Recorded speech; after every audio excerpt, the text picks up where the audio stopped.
లక్ష్మిని ఆ ఎస్ఐ కోర్టుకి తీసుకువెళ్ళడానికి బయటికి తీసుకొచ్చి ఈ లక్ష్మిని కోర్టులో హాజరుపరచాలి, పదండి వెళ్దామని లక్ష్మిని బయటికి తీసుకొచ్చి వ్యాన్ ఎక్కిస్తూ ఉంటుంది. మరోవైపు విహారీ లాయర్కి ఫోన్ చేసి లాయర్ గారు నేను కూడా కోర్టుకి బయలుదేరుతున్నాను అని చెప్పి వెళ్తూ ఉంటాడు. మీరు అక్కడికి రండి అని చెప్తాడు. ఇంకా అలా వీళ్ళందరూ బయలుదేరుతూ ఉంటే అప్పుడే సహస్ర విని పద్మాక్షి సహస్ర విని ప్లాన్ చేసుకుని సహస్ర మెట్ల దగ్గర విహారీ వెళ్తున్న మాటలు వినేసి ఊరికేనే కింద పడిపోయి అమ్మా అని గట్టిగా అరుస్తూ ఉంటుంది. అప్పుడే పక్కనే ఉన్న పద్మాక్షి అక్కడికి వచ్చి ఫ్లవర్ వాజ్ని కింద పడేసి ఏమైందే ఏమైందే అని అనుకోకుండా సహస్ర మెట్ల మీద నుండి కింద పడిపోయినట్టుగా అక్కడ సీన్ చేస్తూ ఉంటారు. ఇంకా అందరూ వచ్చి అలా చూస్తూ ఏమైంది అని ఇబ్బంది పడుతూ ఉంటే సహస్ర ఏడుస్తూ అమ్మ కడుపులో నొప్పిగా ఉందమ్మా అని ఏడుస్తూ ఉంటుంది.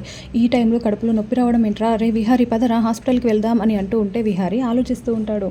ఇంకా అలా పద్మాక్షి ఏంట్రా ఆలోచిస్తున్నావు, పదరా వెళ్దాం హాస్పిటల్కి అని అంటూ ఉంటే సరే పదండి వెళ్దామని విహారీ సహస్ర పద్మాక్షిని హాస్పిటల్కి తీసుకుని వెళ్తూ ఉంటాడు కారులో.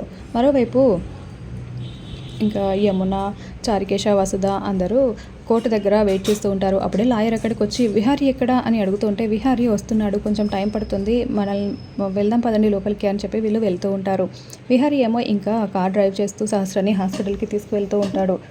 మరి లక్ష్మిని విహారీ కాపాడతాడా, ఏం జరుగుతుందో వచ్చే ఎపిసోడ్లో తెలుసుకుందాం.